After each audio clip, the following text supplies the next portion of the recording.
Good evening. My name is Takeo Rivera, and I am faculty in English and Women's Gender and Sexuality Studies here at BU.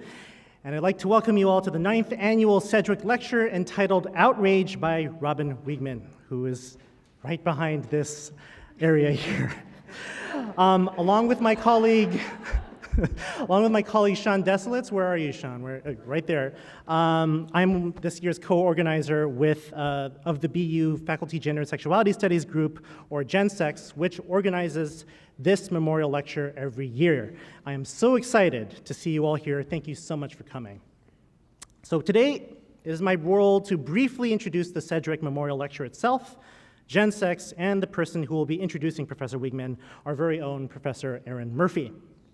The foundations of the Sedgwick Memorial Lecture were laid in 2009 when the incomparable queer theorist Eve Sedgwick, who was slated to speak at BU, passed away. In response, the members of GenSex organized a massive symposium called Honoring Eve, convening some of the most impactful members of queer and feminist thought to celebrate her life and work. Since then, the Sedgwick Memorial Lecture has been an annual tradition, through which we look ever forward in the directions of queer and feminist thought. The Sedgwick Memorial Lecturers have spanned a range of fields, interests, and disciplines, but what they all have in common is an abiding commitment to the intellectual legacy of Eve Sedgwick, manifested through a willingness to interrogate our most enduring assumptions, to imagine otherwise, to examine the nuances of sexuality, gender, and race with equal parts integrity and generosity. And as Professor Murphy will soon illuminate, Professor Robyn Wiegman is an ideal choice for that purpose. Putting on a lecture of this scale is a massive undertaking and would not have been possible without massive support from throughout the BU community. The Sedgwick Memorial Lecture would not have been possible without the generous support of the BU Center for the Humanities, the Department of World Languages and Literatures, the Women's Gender and Sexuality Studies Program, the Department of English, the School of Theology, the Department of Political Science, the Department of Romance Studies, the Department of Sociology, and the Department of Religion. That's quite a mouthful.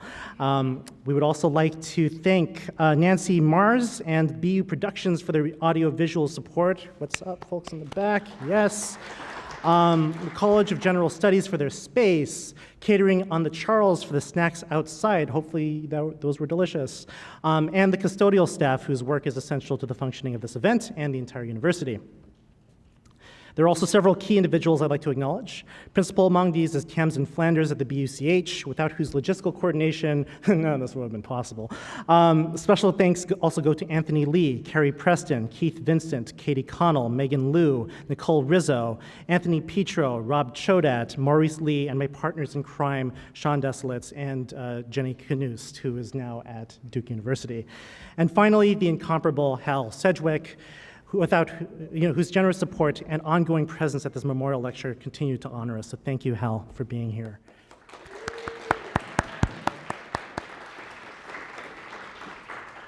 So, introducing our distinguished speaker today will be Professor Erin Murphy.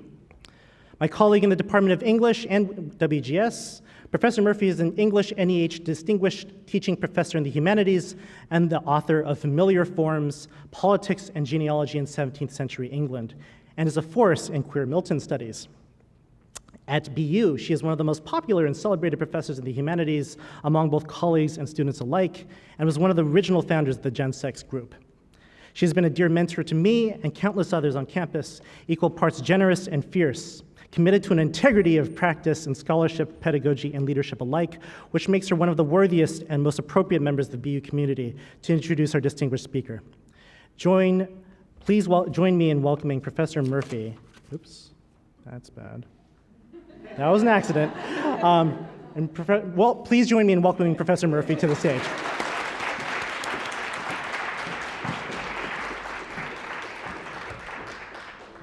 Thank you, Takeo. And I also have to ask for a round of applause for Takeo and Sean, who have been working themselves like crazy for this. You should all be lucky to have colleagues like them. It's kind of amazing to be back in this space because this is exactly where the symposium was 10 years ago. And it was Halloween, and the final image I have of that day is an image of Eve Sedgwick on the screen performing as Mama Cass, sort of, singing "Dream a Little Dream of Me." In the background, since it was Halloween, there were a bunch of little children speaking German dressed up in costume who were having a party. And the combination of those two things seemed like exactly the right way to celebrate Eve and her legacy. So thank you for coming back this year. It's the 10th year that we've been doing this, and I am so delighted that today I get to introduce Robyn Wiegman, who is professor of literature and gender, sexuality, of literature, and gender, sexuality, and feminist studies at Duke University.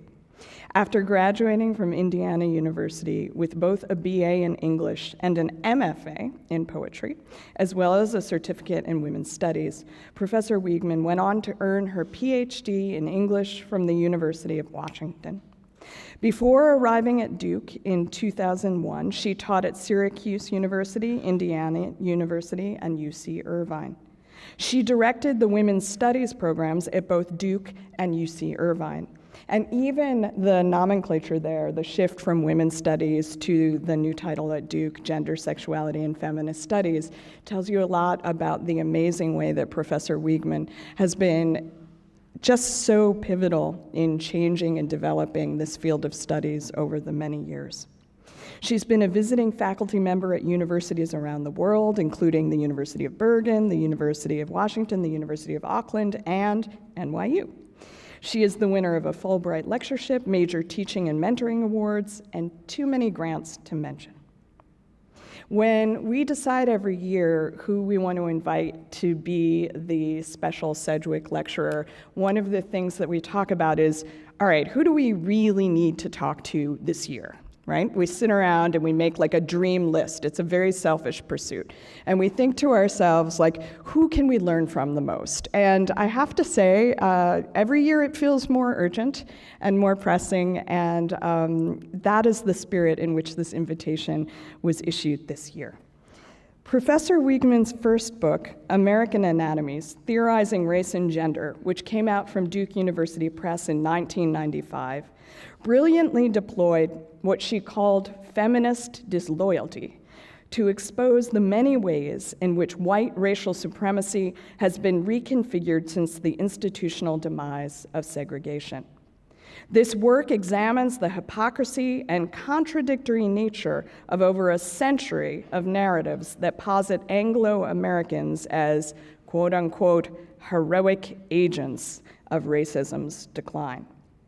Tracing the inextricable co-formation of race and gender through topics as varied as Uncle Tom's Cabin, lynching, Leslie Fiedler's racialist mapping of the American novel, the Black Power movement of the 1960s, the novels of Richard Wright and Toni Morrison, and 1980s buddy films, she uncovers the paradoxes of both racist and anti-racist agendas, including feminist ones.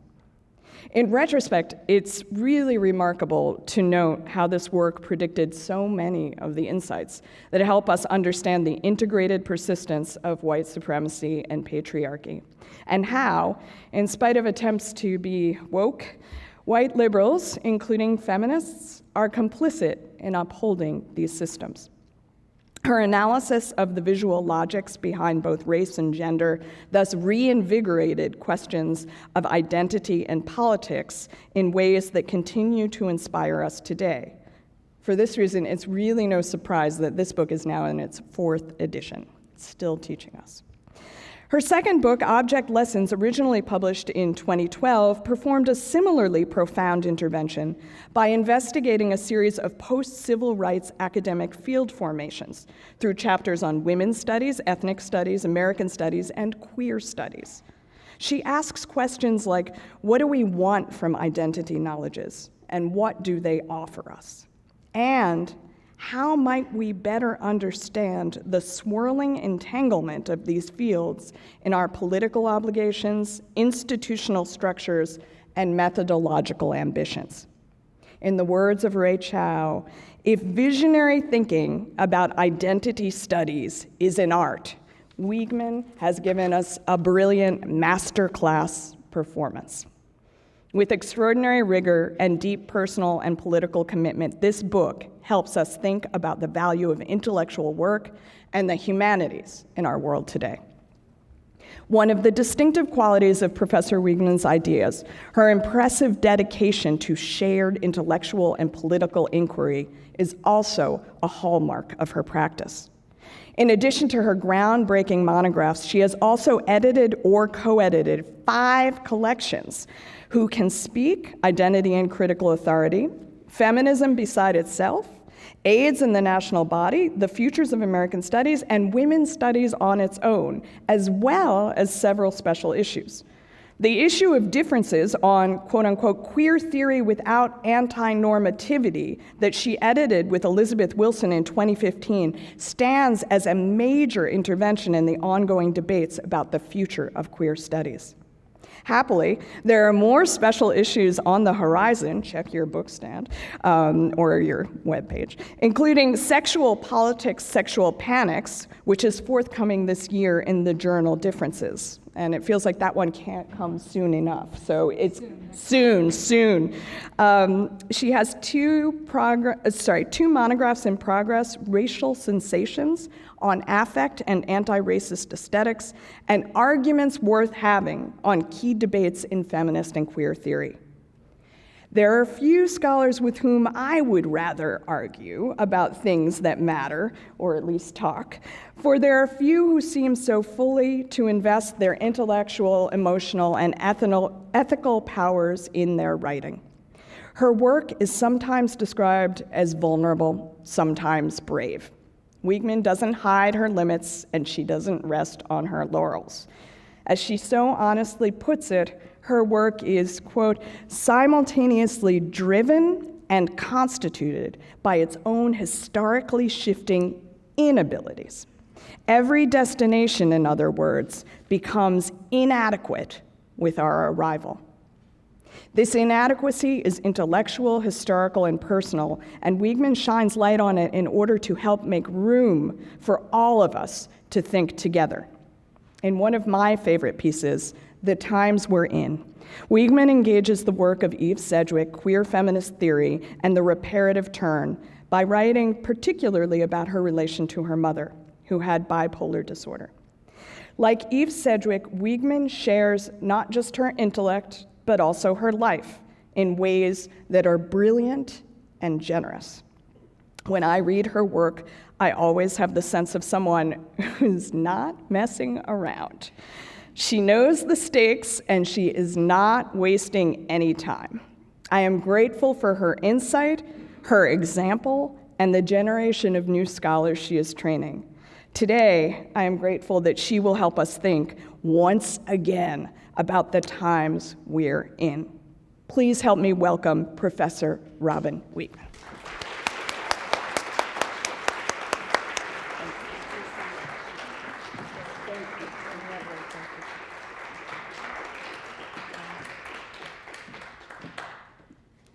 That's a really lovely introduction. You know, I've had the opportunity to speak at many universities and different venues, and I honestly can say that this is the highlight to be invited to speak at this memorial event. Eve Kosofsky Sedgwick's work has been foundational to me. I read Between Men when I was in graduate school, and have been both propelled and haunted by the insights that it gave me. And that's before the queer theoretical turn, which has animated much of my work since then. I'm also supremely grateful to have finally met Hal today. We had lunch. We've corresponded, but I'm honored to finally meet him and to be able to thank him publicly for the work that he's doing to keep Sedgwick with Eve with us. I think it's really important. I want to thank everybody who helped to bring me here. I want to thank the folks in the back of the room who are doing the technological work. They are missing the first night of March Madness. And I'm sure, and I know that that's a sorrow for them. And for me too, in a way. I'm from Indiana. Basketball is, the center. So this talk tonight is a little different than some that I've given. It's written in 9 parts. It breaks all of the rules I tell my graduate students about writing, which has to do with, I want to have a transition from what you're saying here to what you're saying there. It doesn't do that. It uses the part structure to, kind of get me out of that little conundrum. But what I think is, I think of it as kind of 9 snapshots about the present and about how we can think about outrage, which you'll see I'm going to define in many different ways, or try to talk about in many different ways, but I do think that it's our national affective glue.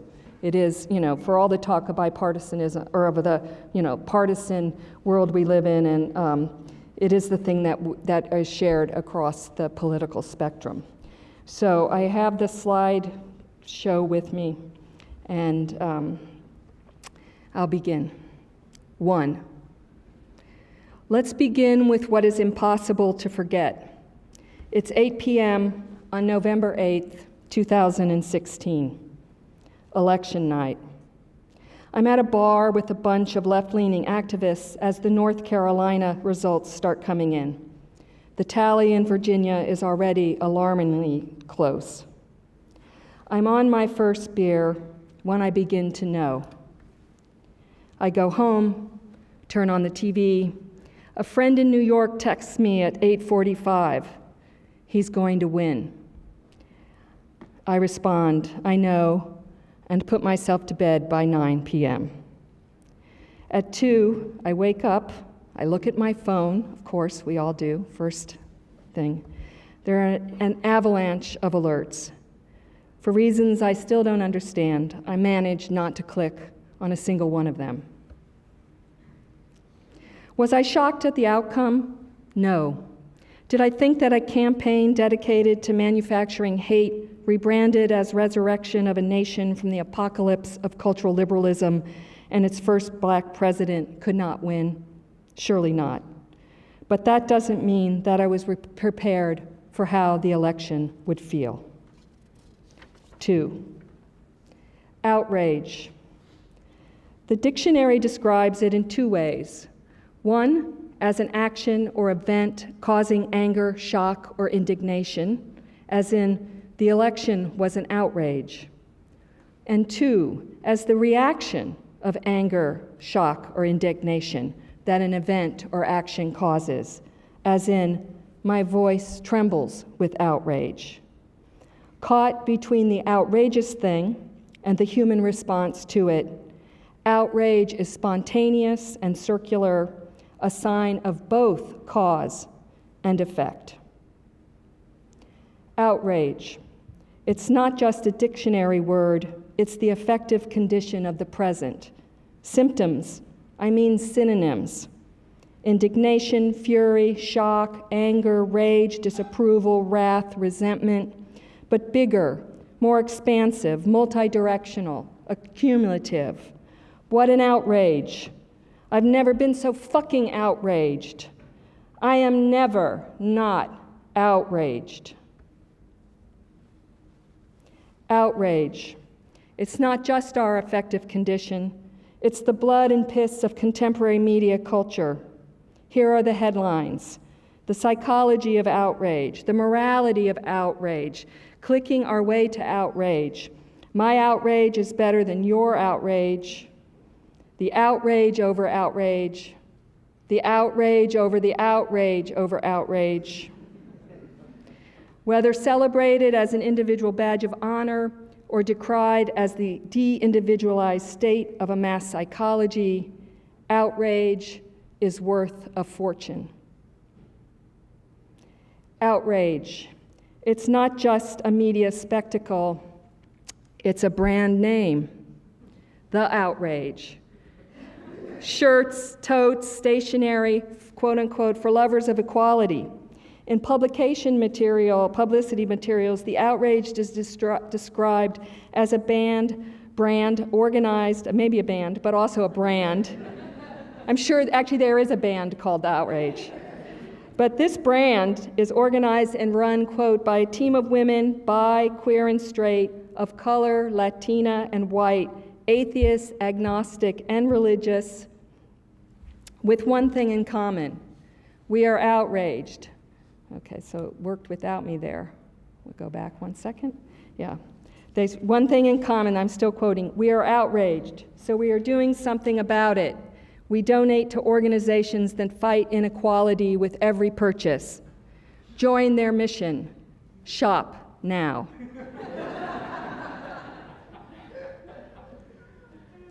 In a country shattered by the rise of what has been called, here we go for this, illiberalism, everyone is outraged. A disunited we is in a state of outrage. Outrage is our state. But while the left might want to claim it as its effective home, outrage, I'm going to insist, has no intrinsic political commitment. The right is outraged too. That is what illiberalism is. So while my interest in outrage comes to life from the left, let's not let outrage make us into fools. Outrage is our national effective glue. 3. Shock, outrage.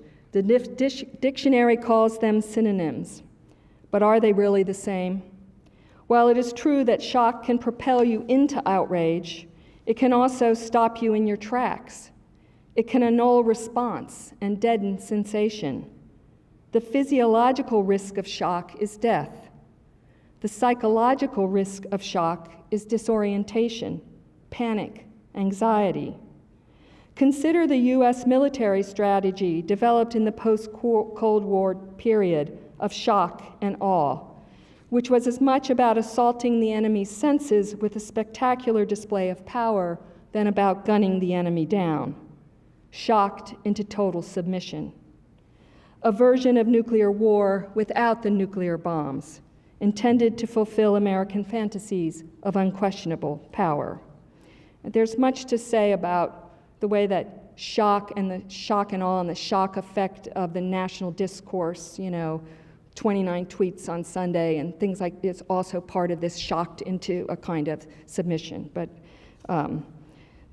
we'll move on. In her 2007 book, The Shock Doctrine, Naomi Klein links the military doctrine called shock and awe to the post-9/11 legalization of torture, where shock was purposely induced through the use of electrodes, sleep deprivation, sound intensities, and gag-inducing smells, a full-scale overload of the human sensorium.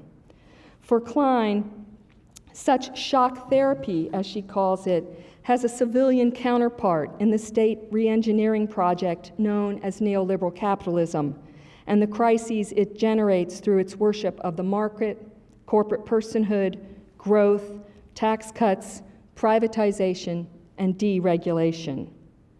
Here, government against government, by which I mean government that governs by being against government, becomes the ideological wrecking ball that authorizes the transfer of public monies to private interests, a transfer that is fed, not obstructed, by disaster.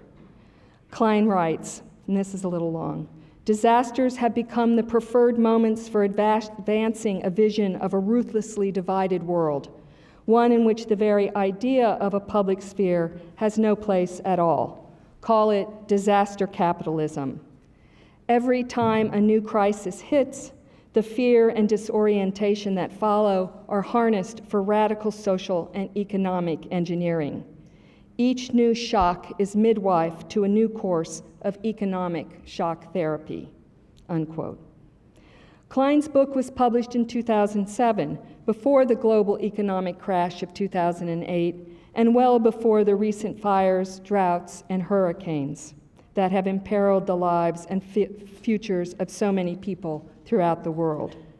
For Klein, the catastrophic effects of current natural disasters stokes the ongoing wealth transfer and neoliberal capture of the state's agency to use tax dollars to privatize the public commons.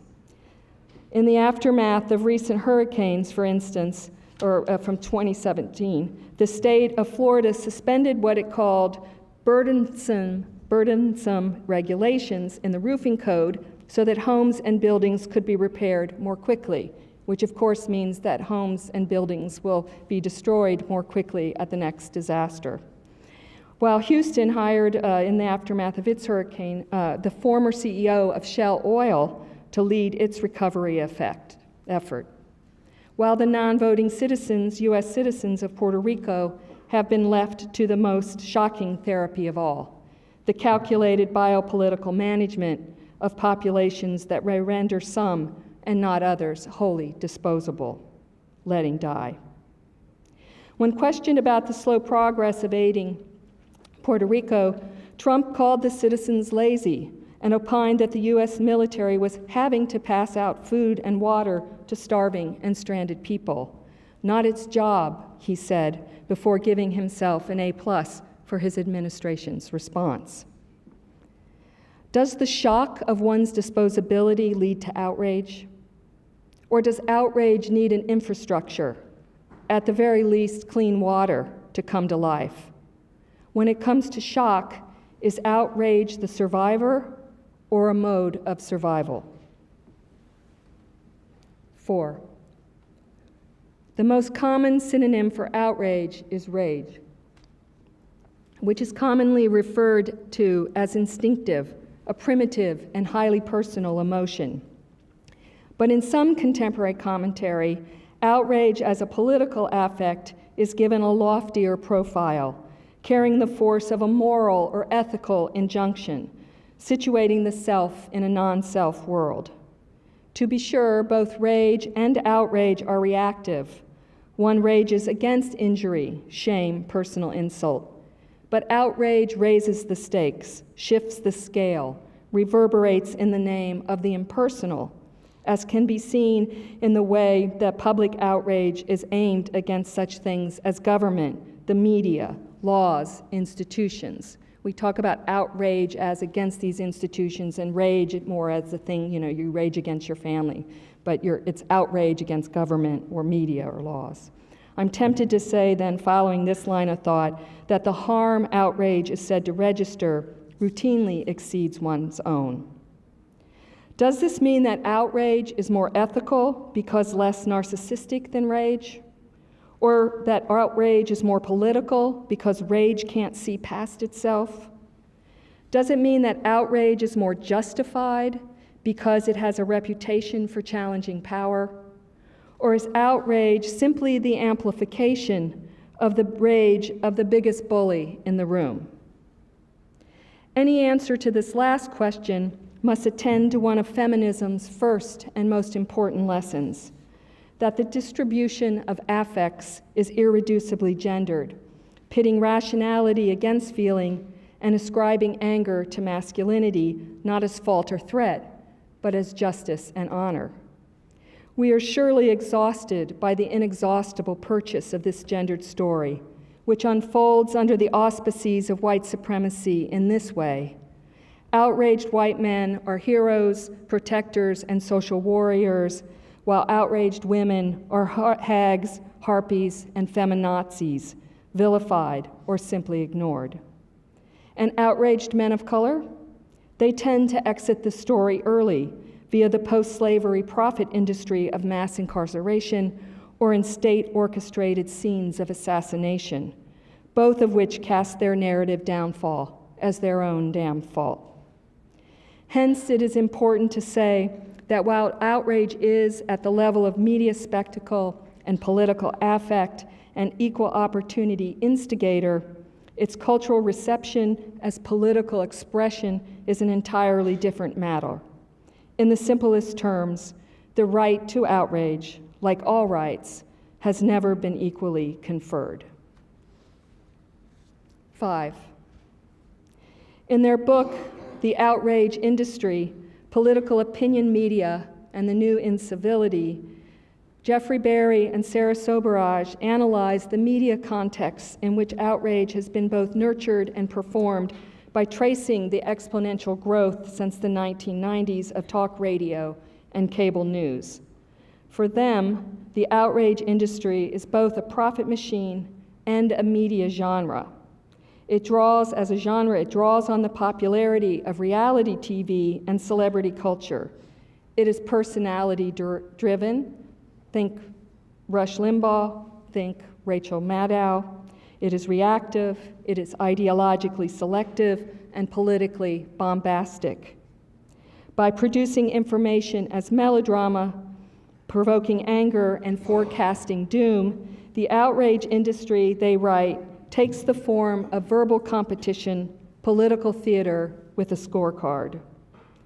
No matter how entertaining, Barry and Soberaj find the outrage industry quintessentially anti-democratic, encouraging incivility and partisanship at the expense, they write, of political dialogue that is rational, inclusive, impartial, and fact-based. Their book aims to expose the corrosive effects of the industry in order to reclaim deliberation and reason for a democratic restoration. But can we study our way out of outrage? Can thinking about outrage reform outrage culture? Can people be talked out of outrage? Or more aptly, is outrage imperiled by our epistemological attempts to counter it? Popular writing on the topic is rife with an affirmative answer to these questions, offering readers and listeners the thoughtful advice about how to thoughtfully respond to outrage and its impulses. Be more thoughtful. Think first. Just think. Is outrage thoughtless? Is outrage the annulment of thought? For Teddy Wayne, writing in the New York Times, these are the wrong questions. For him, the matter at the heart of outrage is about its relation to action, not thought, especially when it comes to social media platforms, where outrage, he writes, is the milquetoast cousin to direct action, a way to protest by tapping and clicking rather than boycotting and marching. Is outrage then, as Wayne would have it, an end run around political participation, a quick fix in a world where traditional avenues of agency have gone awry, whether through overt strategies of disenfranchisement, the fragmentation of publics into consumer markets, or the convergent consensus from both the left and the right that the social contract as a whole has failed? In other words, is outrage a substitution for agency, the effective ghost of the Enlightenment in newly medieval times? Or does Wayne have it all wrong, because outrage is where political agency now lives? 6. I'm not a Facebook user. Technological triumphalists call me a dinosaur, but I don't need to use Facebook to know it or to experience its everyday effects. People clutching their phones to their faces or reading, being online at their wedding, dinner parties without words, dates that have given up on offline flirting. Things have not always been this way. Research for the outrage industry was conducted during the Obama era and published 2 years before Trump's elevation to the Oval Office. It makes no mention of neoliberalism, rarely refers to capitalism, and gives little attention to social media platforms and the data commodity that rules them. But if one takes seriously the word industry in the book's title, what needs to be accounted for is the way that outrage not only sells, but spreads, and spreads in order to sell. 1 billion people worldwide use Facebook. That's 1 billion people who generate profit for Facebook owner Mark Zuckerberg for free. In the academic literature, the consumption regime characterized by social media is called prosumption, a word coined in 1980 by self-described futurist Alvin Toffler to depict the fusion of consumption and production that industrialization had segregated in its organization of both social space, so the split between factory and home, and social time, the split between work and leisure. Toffler became famous in 1970 with his book Future Shock, which argued that the technological prowess of the information age would ease the burdens of material life, undermining inequalities and reshaping capitalism by replacing industrial standardization with mass customization. The future, he thought, would be better because it would, through technological innovation, by creating a completely DIY world, do-it-yourself world. Toffler's enthusiasm for presumption as a tool for democratic and personal freedom was no doubt a consequence of the fact that no one knew at first how to monetize the internet. Some of you in this room might even remember a world before Web 2.0. Do you? Some of you do. You do, yeah. Which is the name of the user, 2.0 is the name of the user-based interface that is now standard internet fare. For Ralph Ritzer and other contemporary scholars, it's the transformation wrought by Web 2.0 that revises our understanding of presumption. Like Toffler before him, Ritzer does not view presumption as new. It is, he says, in some sense as old as humans are, as everyday life in any age requires both human labor and human consumption. But prosumption post-Web 2.0 is central to late 20th century deindustrialization, as first world economies build and extend their global wealth through information and financialization. Every time you bus your table at McDonald's, you are a prosumer, which is to say, a person who provides labor in your consumption activity. Visit a bank machine, pump your own gasoline, use self-check-in at the airport, bag your groceries. All these activities are the result of work transfers from the business to its customer, enabling greater profit through the reduction of both workers and the wages they used to earn. Who needs bank tellers or gas station attendants or baggers if the customer has learned to prefer to do it for herself? Which brings us to clicking, that simple act that rakes in millions by transforming the user's information, her market coordinates, friendship networks, shopping habits, interests, even her zip code into a sellable commodity. Unlike older alienating forms of commodification, presumption post 2.0 offers total immersion, a hyper-aesthetic environment in which the senses are anything but dulled, and demystification requires recognizing that exploitation is not overcome by putting the self at the center of creation. This is the world of the data commodity. Its fuel is anger and outrage. There's a really interesting amount of, we'll get to Mike in a minute, and Mike and Mother. There's really interesting scholarship that's been emerging about how to think about exploitation in this moment in post, like in user-based capitalism and surveillance capitalism, and there are different names for it. And the ways in which in an older version, kind of a Marxist understood that commodification in capital was about alienating you from your own creativity and your ability to move between production and consumption. But the new scholarship is really focusing on how we're very much convinced that our ability to be a user is how we it's the trespassing on our own alienation, or it's a conversion of alienation into actually and exploitation into creativity and pleasure. So that at the times that we're using user-based social platforms, we can get enormous pleasure from the exploitation that the data commodity is the new name for, I guess is the way I would put it. We can talk more about that. 7, November 9th, 2016, was not a day, it was a depression. I felt drunk from too many hours of sleep.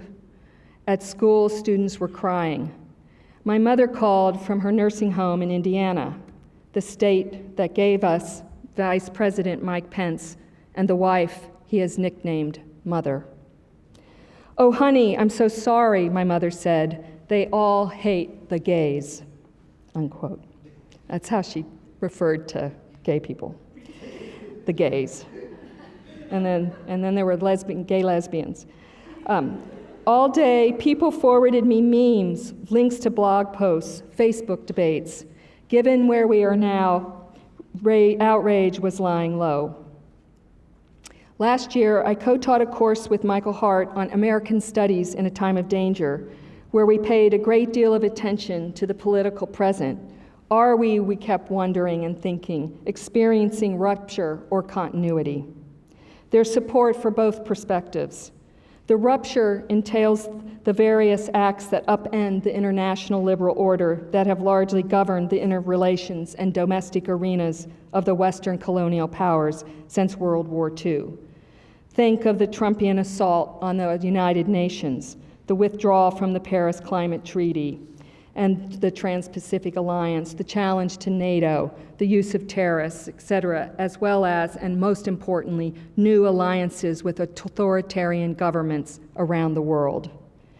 There's also the norm-shattering discourse of the current president of the United States, whose 280-character bullying finds new targets daily in a mode of address that would invite Twitter to expel him on the grounds of its own policies of conduct, were it not that the company is held hostage to record-setting profits.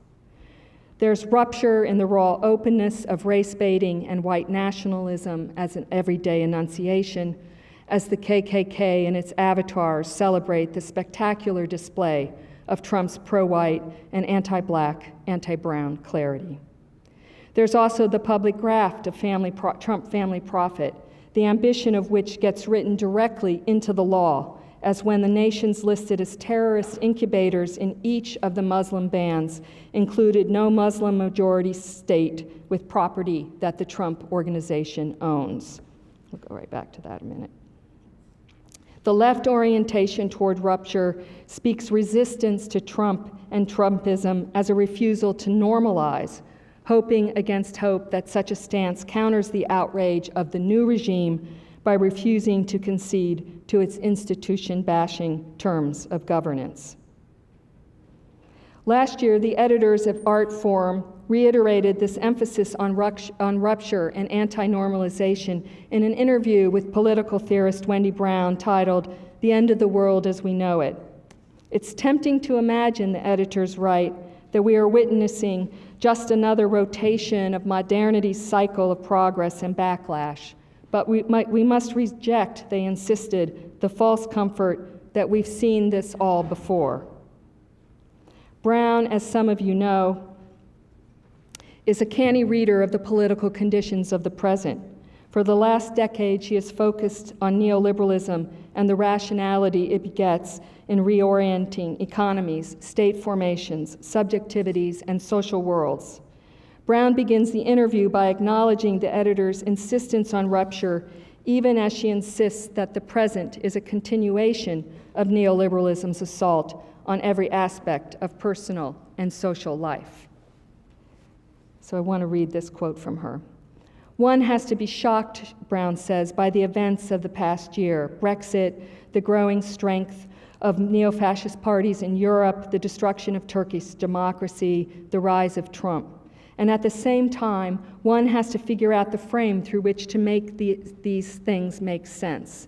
These new right movements are not just racist, they also reject classic democratic political principles and seek an authoritarian state in its place. This is what neoliberalism has wrought over 4 decades, this deep rejection of democracy. So yes, it's incredible that Trump, with his unbridled narcissism and sociopathic tendencies and ludicrous chest thumping, could win.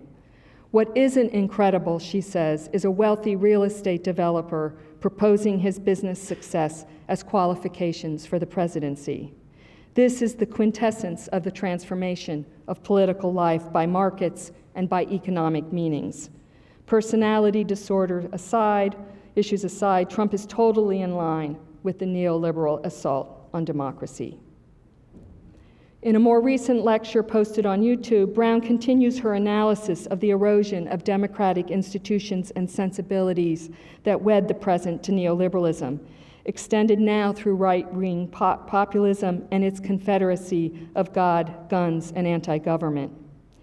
titled Populism, Authoritarianism, and Making Fascism Fun Again.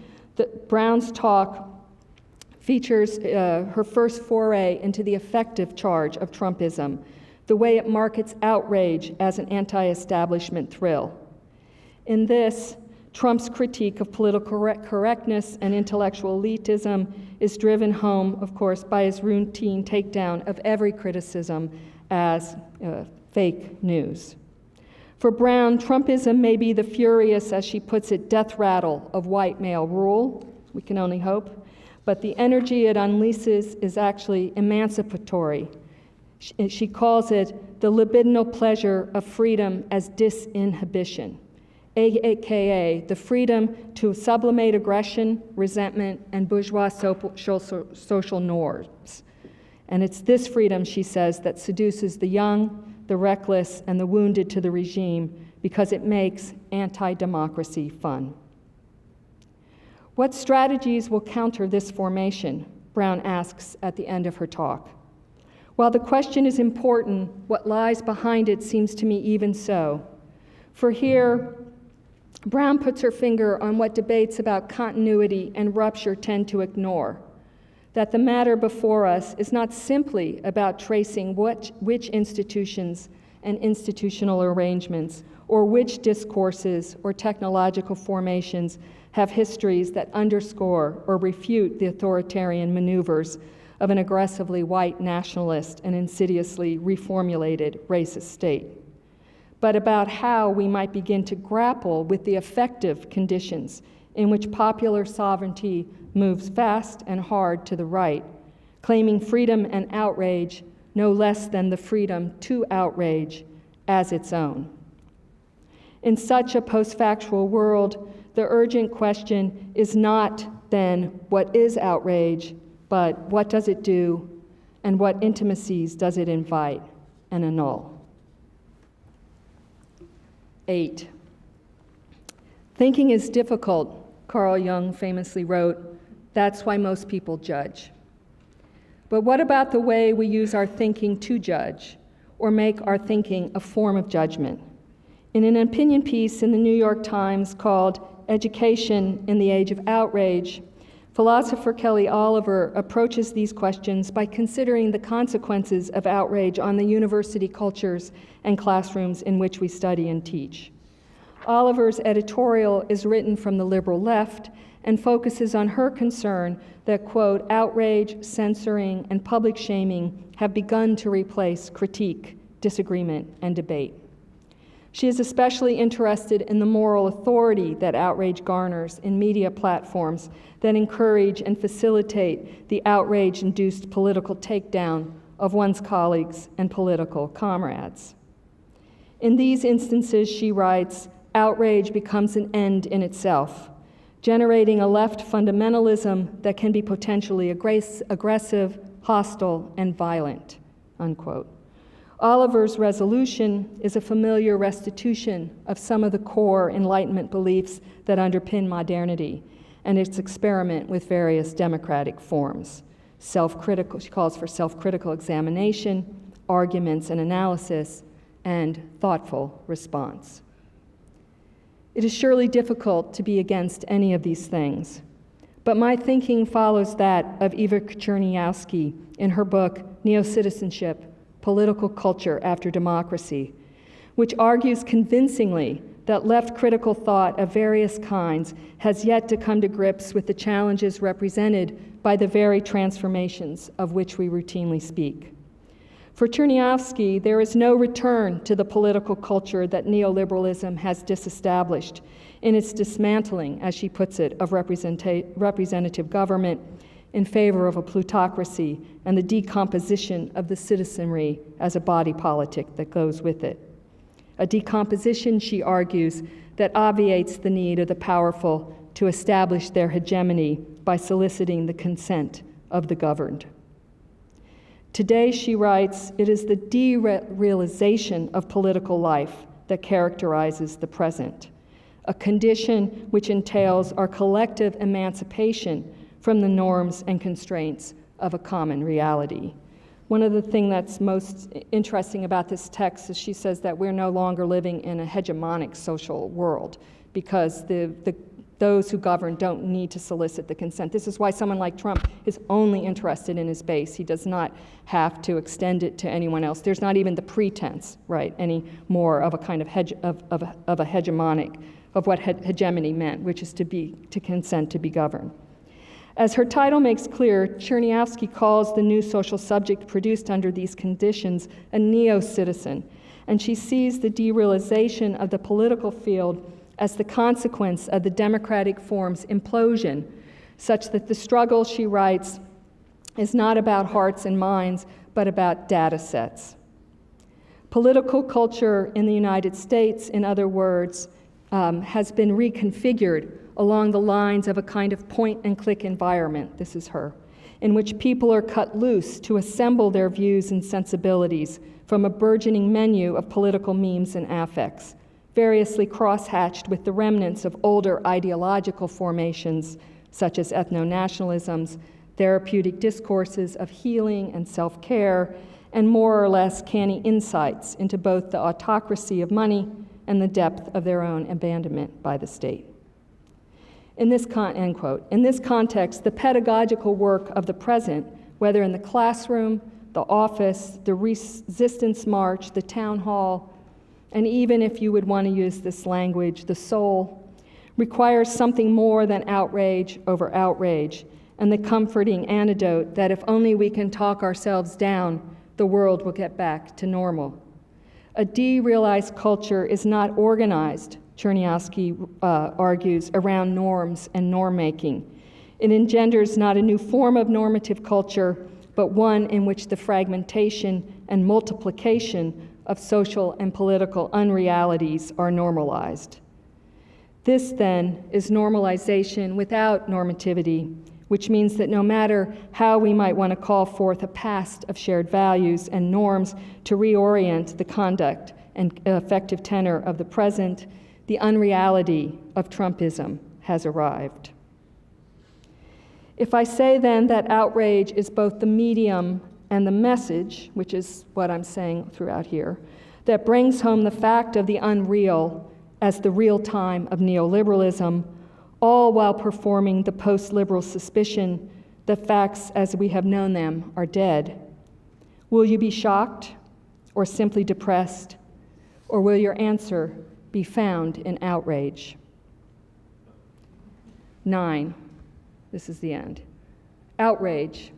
It's not just a word, it's my object of study, an object that resists my desire, or any attempt, to tame it with an administrative thesis. Perhaps this is because outrage, as I've been discussing it, as a feature of contemporary political culture, is far more sensational than epistemological. It favors conspiracy, not argumentation. Its blood is suspicion. It is less private than anger, more performative than rage, and absolutely uninterested in sympathy. Desperate for company, but alert to betrayal, outrage is both a mode of agency and agency achieved by other means. At its personal best, it offers redemption from self-incrimination. As a political project, it is theology in a minor key. Its profit motive operates via sensory connection. Its sociality is oriented toward life-sustaining affinities. As a weapon, outrage targets the tentative, humiliates the undecided. It loves to beat everyone to the punch. What it means is not commensurate with what it does. And how does it feel? You tell me.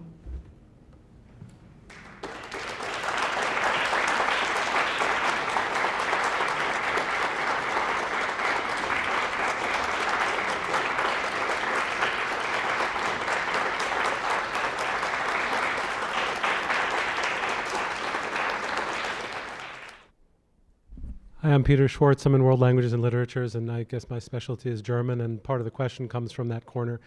I've often thought that outrage and what Nietzsche called ressentiment are close cousins. You did mention the word resentment without mentioning Nietzsche, and maybe cousins is not the word. Outrage is an expression of ressentiment, which involves being angry at people you feel are somehow above you in power, who you would like to supplant, normally by revaluing what their contribution is to society. Now, it seems to me that Nietzsche himself derived his analysis of ressentiment from a longer history of what was happening politically in Europe in particularly the 18th century and throughout the 19th, which was a process of bourgeoisification. Ressentiment and I think really are middle-class affects. They don't characterize certainly the political universe of the aristocracy. Because middle-class politics is moralized politics, a moralized politics invested with affect about the morality. And you also referred to outrage as a moral, I don't remember exactly how you put it. The way I would put it, which is I think close to what you were suggesting, is that it's rage or anger implicitly or explicitly referring to a moral standard that is implicitly agreed upon by most. But this, I think, since the moralization of politics is historically something that happened, at least in Europe, over the course of mostly the 18th and 19th centuries, though the argument can be made that it started after the English Civil War, so after 1650. That would, to my mind, explain why outrage crosses the entire political spectrum, just as ressentiment crosses the political spectrum. I mean, the ressentiment of the right is against the media and so on and so forth, and various racial others and so on. The ressentiment of the left is against the 1%. It also, melodrama, an affinity for melodramatic narratives is characteristically modern, bourgeois, and characterizes the reactions of both the left and the right. And I think I could go on. Mm-hmm. So what I think I'm suggesting is that the model you're developing could use historical deepening. I think it really is characteristic of, the other thing is right and left. The American political discourse always appeals to the middle class, always addresses us as the middle class, and we all want to identify as the middle class that is being addressed, even if we're actually being proletarianized. And that goes across the spectrum as well. Mm-hmm. I don't know if that's a question or a statement. I think that's enormously useful, though. I mean, and to try to because resentment is one of the synonyms, right? What is one of the synonyms? Resentment is one of the synonyms, right? The synonyms, but I was not taking that up. But I totally agree with you about historical perspective type thing. I mean, I kind of, as you could see, I was more interested in a kind of performative relation to the category of affect. But I'm not sure I completely agree, because the way you're talking about it is as though we could have one definition of outrage, like a kind of, and it seemed to me that when you just described it, it's that about its kind of middle classness, it seemed very much bound up in a liberal moral order. And I think, but I'm just, what I heard seemed as though it was a little more unitary than I want it to be. No, it was more general than that. Okay. It had to do with the introduction of moral criteria for political action that I understand is characteristic of modern bourgeois there was plenty of outrage in the French Revolution. Yeah. It's that tenor. And that's an argument for continuity. Right, yeah, right, yeah.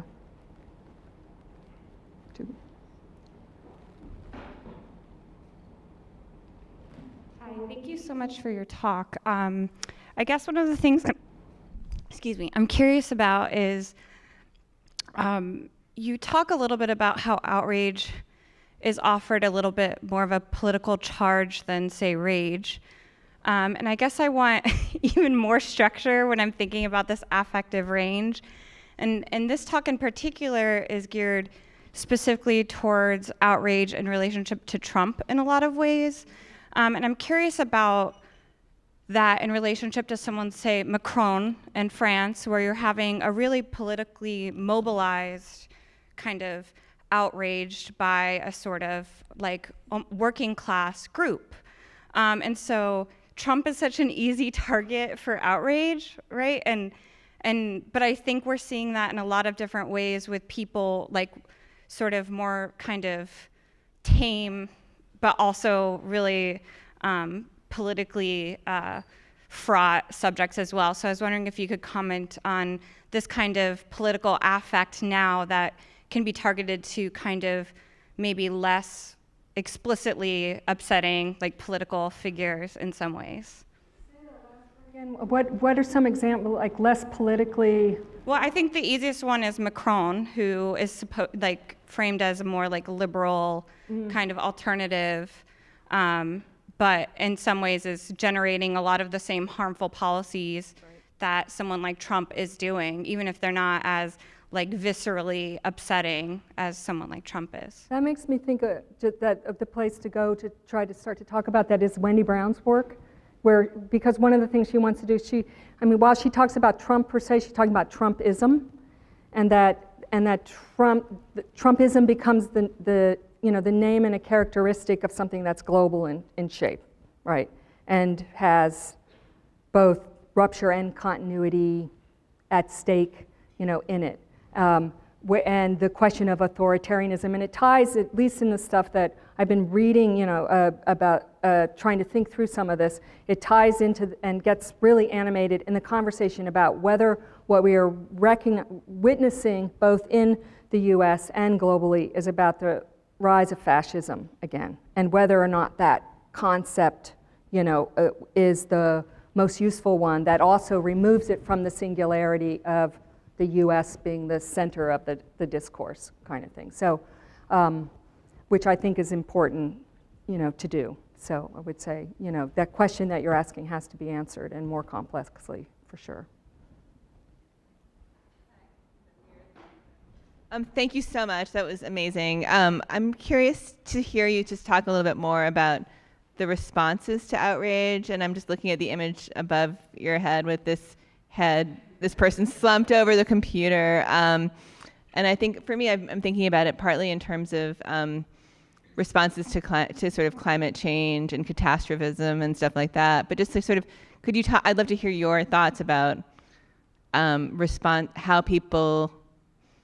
what people do when they're faced with outrage, and what are the options that you see, or the responses that you see people go through, or sort of, Well, I think gun control issues are an interesting place to think about, where, people who've also both experienced the terror, like in their daily lives, but also then the outrage at the non-response, right? Some, especially some young people from, schools that have had mass shootings, have been really mobilized through the kind of both the outrage that, that they feel. But I also know a lot of people, and I think this is the double-sidedness about outrage, that it's exhausting, right? As anger it can be, right? And it can exhaust you in it. And so, I'm sure you all know people who say, I'm taking a break from Facebook, I can't take it in, and then one wonders, well, what does that mean? And there's something to be said about when there's a luxury that you can take a break from it, or from the conditions that produce the outrage as the necessary response, right? But I think of outrage, like the different pieces, the way that moves through this talk, I'm trying to also think about it in a variety of ways, and the way that we get caught up in the industrial forms of outrage and the way in which it's capital generating, right? And so there's an insidiousness to it that underlies kind of the political culture in which outrage might be mobilized much more, or, well, not much more, might be mobilized and is mobilized productively. So, this is where I say, kind of at the end, I don't have a thesis to this paper, because I'm trying to actually right now I don't know how to think about where one ends up when there are these different layers that I'm trying to look at. So I don't, do you have ideas about it? Like, what do you, I mostly see people get exhausted by outrage and then need to return to it because it's a sustaining affect. I just noticed that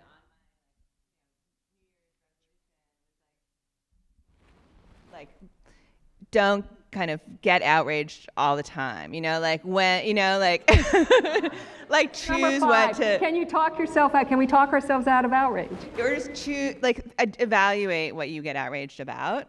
It was very, so I was like, okay, so is that worth my outrage? I mean, yeah, they're constant invitation. So I'm just sort of thinking about it as certainly isolating. I feel like this is an isolating image.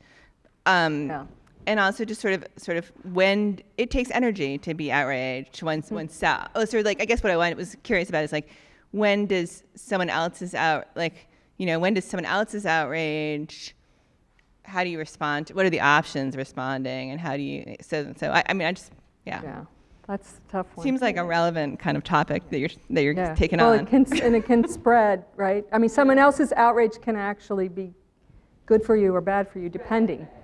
Outrage as a glue versus outrage as isolating and sort of debilitating, or just lots of different kinds. What do you think of the argument? I'm sorry, but what do people think of the argument that Teddy Wayne has that, outrage is the annulment of political action, as opposed, like that idea that it's the, that people can have this, this experience of a feeling, but that feeling itself then stands in for any kind of political action. That it's the feeling itself that makes us feel political, and that we don't need much else. That also seems both true and false. Yeah, if I can just engage with that, like, this is something that I wanted to ask you too, is I'm wondering, like, you talk about outrage as this kind of inescapable trap that people have been like wrapped into because it's monetized and it's being used, and so it's being perpetuated. And the only times when we see people escape from that system, if I can put it this way, is when people do these radically horrible things. They act on their outrage, and this seems to be the only place where outrage is doing something. So what are the ways in which maybe you could think, or maybe other people could think, of how outrage could be made productive, and why is it not productive? What is it about the current system that, what's the word I'm looking for, prevents us from being productively outraged? Well, I'm not sure I would agree that people are not productively outraged. I just think that it's more than just, I mean, I think a lot of people are very, that outrage is a affect that has heightened people's engagement with questions of the political in the present, but it's also affectively powerful and spreads. And when you see, it's like, here's the thing, is when you see how it's working on the right, New Zealand massacre, like the way that it is inspiring, all kinds of acts that do take it to the limit, right, of the expressibility of it, then we want to critique it. This is why, or it looks, like it's, but on the left, also, I mean, I think that there's a lot of movement happening. I think there's a lot going on that is about people experiencing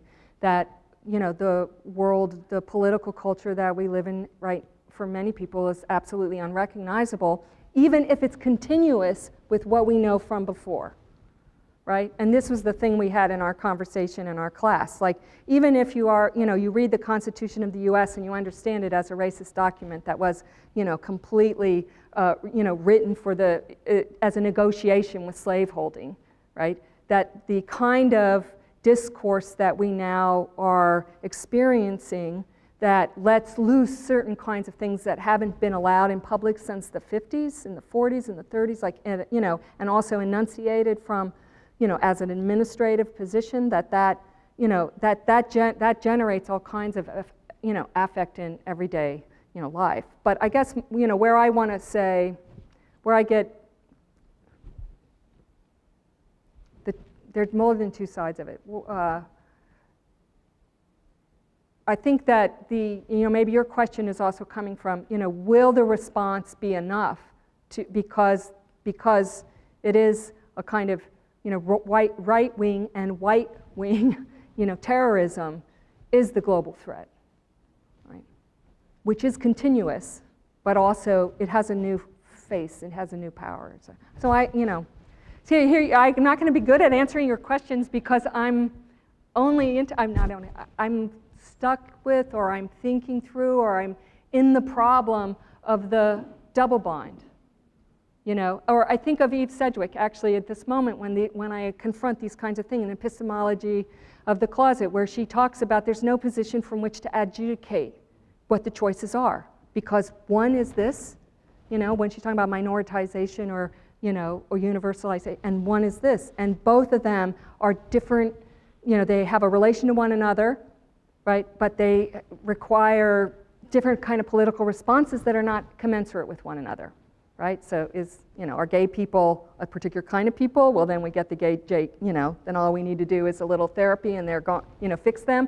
Or can anybody be gay? Well, if that's the case, then the threat is really bigger. So that's also, it feels to me like outrage raises this kind of, same kind of problematic as a political frame. You buy that? Yeah, go ahead. Follow up to what you're talking about. And what I'm wondering, thank you, by the way, this is wonderful. I felt through the talk that you were calling for a totally new affective relationship to our present. And I know you don't want to make an argument, but I felt like there was a... It would be an argument worth having. No, just really. Yeah. So I felt that there was that possibility in your talk, but also a warning that as soon as we invent this new affective relationship, it would quickly become commoditized and we would put it on our handbags and buy it. So that's where I wonder if that's something you want to take up. That's interesting. Yeah, I guess it's a, you know, I feel, you know, all kinds of caution about like each of the turns. That's why I don't know how to write this, you know, where there aren't this kind of fragmented thing, because when the shift, like how do we get from, the brand name to left political resistance that comes out of outrage? Like what do we do that both of the, you know, that with the problem of the commodification?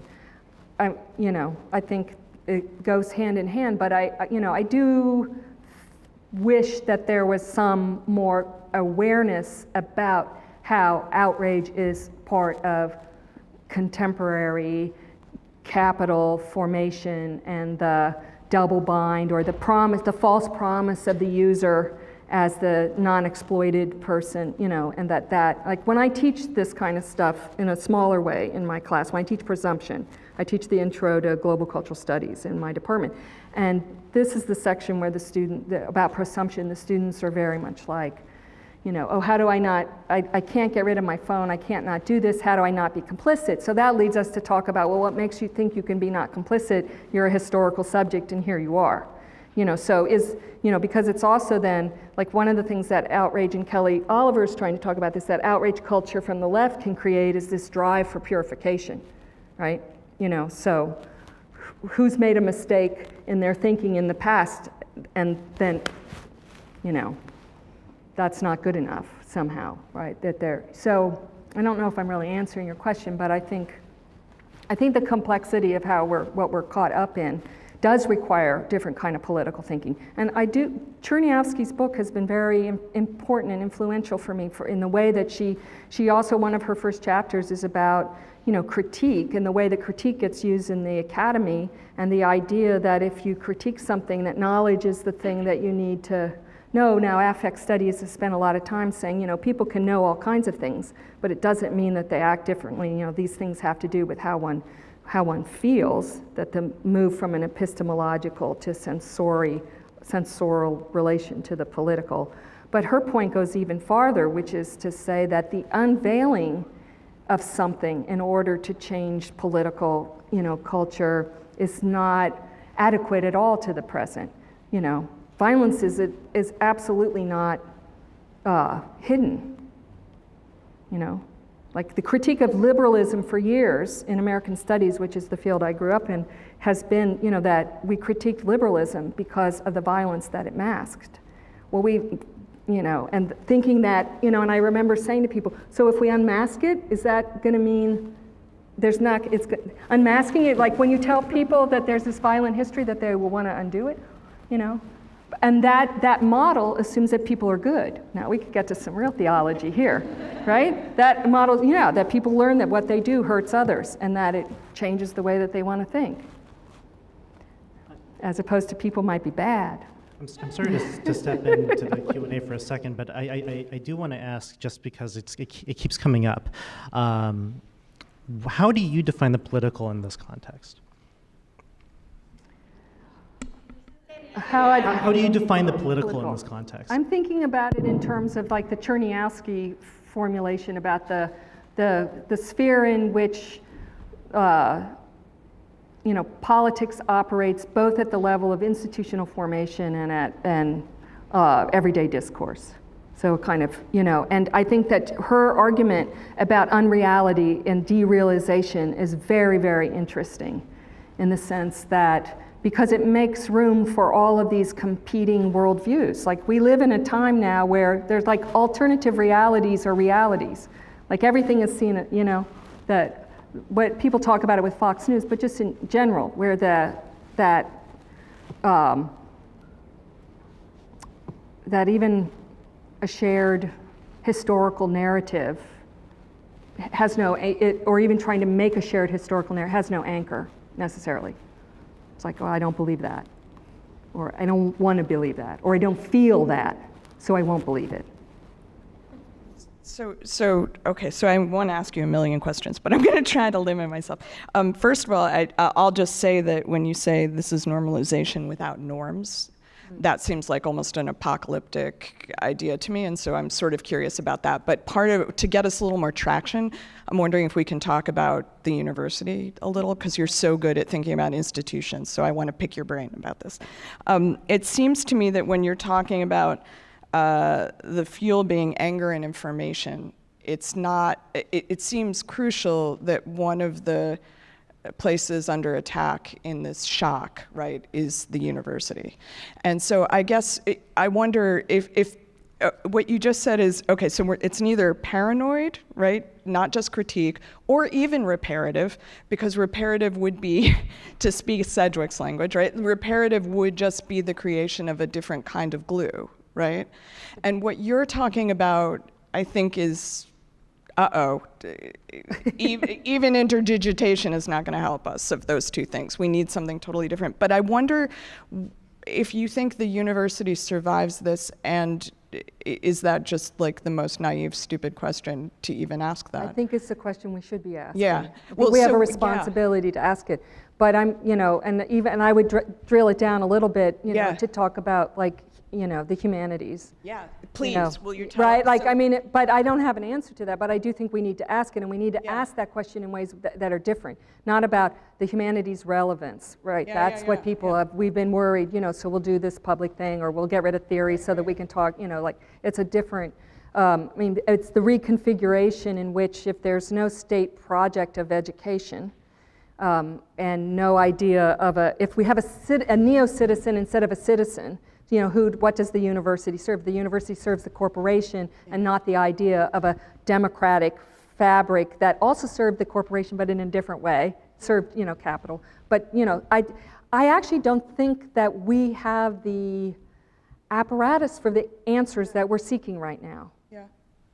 And I don't mean that in an apocalyptic way. I just think, that's what Chernyavsky is kind of saying. And it seems to me that the pause that creates, like, okay, so my go-to moves that I have gone to in the past, I can't go to anymore right now, or at least to try to think this, that I've got to find a different kind of way of describing what this, present might be, is a necessary one. And I don't, and I'm not into some of the reparative, I was telling Hal this today, I'm not all that fond of surface reading, or thick description. I mean, description is written from a position. It has investments. It's not just going to let the object speak, that there's this, So now more depressed. I'm failing every single question you all have asked me. I'm so sorry. Somebody asked me a question I can actually answer. No, that was a great answer. That was a great satisfaction. answer. Thank you. Thank you. Yeah. No, but. I want to suggest some thoughts and move geographically a little. And these are just things that have come into my head in listening. As an alternative to outrage or a complement, what would you think of puzzlement or holding multiplicity, which is different from description. Puzzlement and or what? Holding multiplicity. And oddly, or perhaps not oddly, where this is coming from is the fact that I've been doing research in Brazil for the last 20 years. And I spent last August in Brazil talking to activists on the ground in southern Brazil who are grappling with what's been happening there. And this is a place where over 30 years, people's political activism has, in other words, in their very recent memory, brought remarkable kinds of change and results. Yeah. And now there's what seems like a dramatic shift. And people are puzzled. And there seems to be some value in holding that puzzlement open rather than going to the Shock Doctrine or the Wendy Brown narrative, both of which I'm very sympathetic to. I'm not offering this as a challenge to that.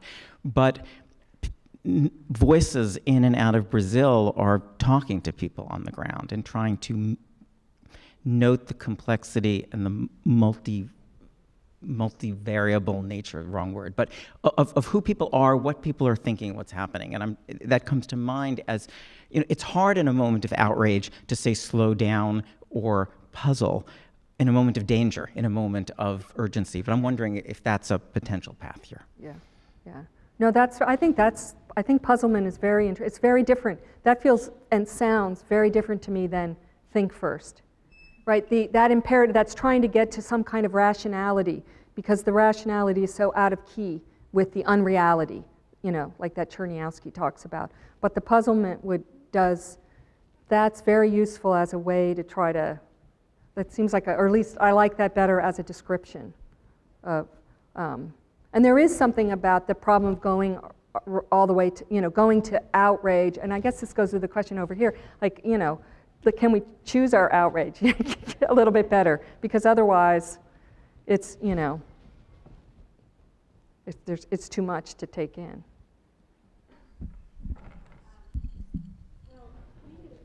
You have to use that.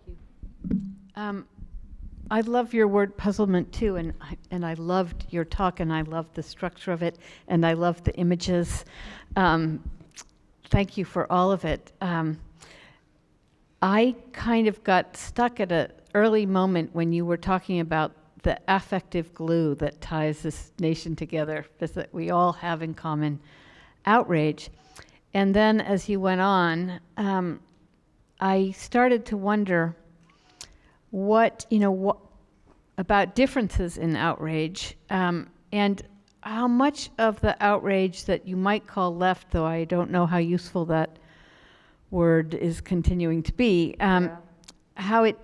one of the things it's been very productive of is very good art, and new art, and on the what you might call the right, but I don't think that's a very good word either.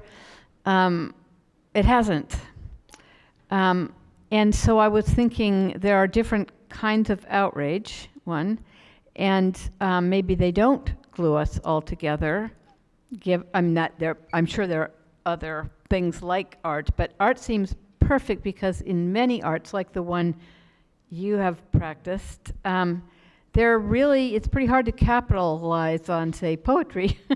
I mean, I consume it all right, but at the press's loss and at the poet's loss and so on and so forth. So I am wondering if between puzzlement and art, just even that image over your heads is so full and rich for me. If that's a way of pausing, have you thought about art in relation to outrage? I mean, not quite that directly, but I've been very interested in some of this, in different ways if people are trying to write about experience or autobiography that's not always personal, the movement from the personal to the impersonal, which is also part of what I think of as the kind of move from anger to outrage, into a more impersonal field. And just when you were talking, one thing that was coming to mind is Claudia Rankine's Citizen, right? Which uses the address of the you, a lyric, and uses you as a way, and the complexity of you in that text, which is both someone else, but also an interior dialogue that is happening. And that And the way that she uses, newspaper stories and like ephemera, or objects of everyday life. And the story of Serena Williams there is really, quite powerful, right? So there are, it might be that what you're suggesting would be a way to think about how to answer the question of, what's on the other side, or where is outrage being, maybe art is where, and some of this work is where outrage is being both expressed but also productively used, and reaching certain kinds of audiences that's different from the outrage industry, right, than the Maddow, Limbaugh, Chris Matthews kind of. But also holding open Yes. a non-dichotomized way of thinking. Yeah, Oh, I'm sorry. you're supposed to say, yeah. That's yes, right. No, you were supposed to just say that into the mic. I'm sorry. That art is not dichotomous. It's Right. not organized Yes. by the rules of rationality, Yeah. and it allows more things to float and more puzzlement to be experienced without, what did they call it? What did Keats call it? Irritable reaching after sense. Okay, thank you.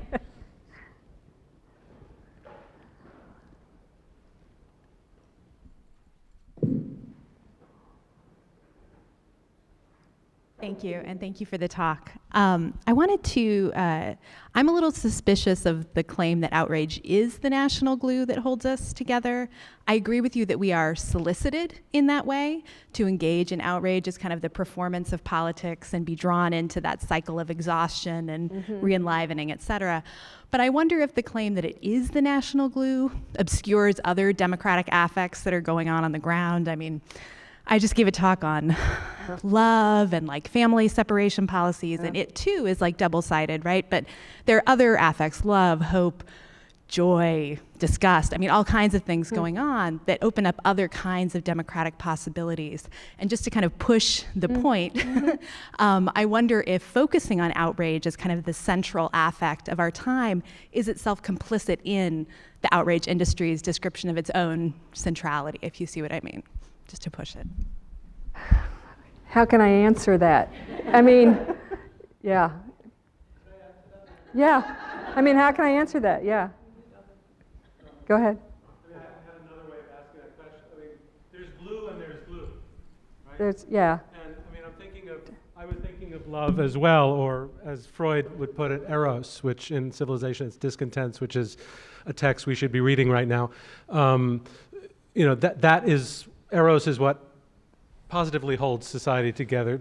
Outrage as glue is a corrosive glue. It may hold us together, but it sort of melts us at the same time into a horrible, disgusting mass. And I'm just wondering, for example, about punishment. Sorry about that. Puzzlement. Like, what kind of glue could that be? That's interesting. Or are there other affects that would be glues in different ways?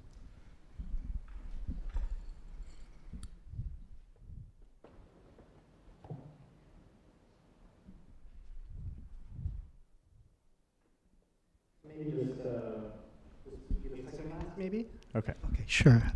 Thank you so much for that wonderful talk. I learned a lot, and throughout your talk, I think I heard about two different kinds of villains, two different social problems and sources of terror that we find outrageous. And on the one hand, part of your talk was very specifically addressed at the Trump administration, the election, and Trump as a person.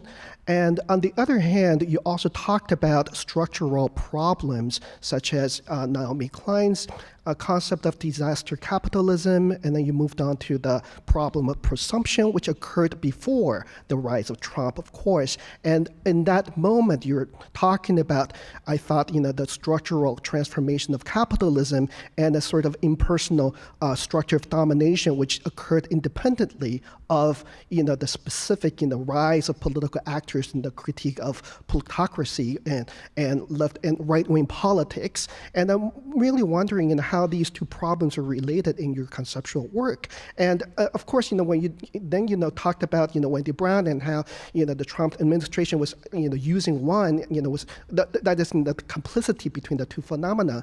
But my question is that individual social actors are not always aware or cognizant of that very complicity or nexus. And when we talk about affect, outrage, we know that rage, it can be blinding, disorienting, exhaustive, and sometimes, misplaced. And I'm wondering if you're actually suggesting that, outrage, can be a reliable basis of social transformation and collective resistance and political action. And if so, if we are actually ascribing to outrage a level of cognition and individual capacity that is actually excessive of, the boundaries of the individual social actor in that larger kind of matrix. That's great. I would say yes. Yes, yes. Yeah. So, I'm like selfish. I want to ask a question too, but that's okay. Well, you can ask me at dinner.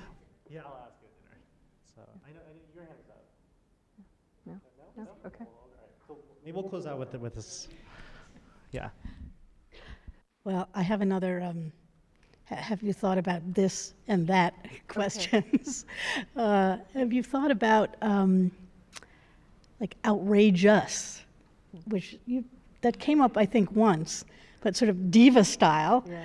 Outrageous, because outrage seems like it can be energizing, it's certainly enervating, but outrageous seems like it can be sort of sustaining in some way, and it could be sort of an accident that they both have outrage in them, but maybe there's something that, well, what do you think? Well, both of you are trying to dig me out of my depression with outrage, is what it is. Yeah, right? Art or the outrageous. Yeah, there is that history of that. So that's interesting. Okay, I think, do we have time for one more, do you think? What do you think, Aaron? Should we do one more? It's like, yeah, one last quick question. Let's see. I think I saw your hand up first. Yeah.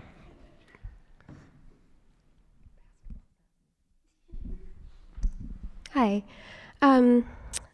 So I've been thinking a lot about something that you said really early on in the talk about sort of one of feminism's core lessons, which is that the distribution of affects is irreducibly gendered.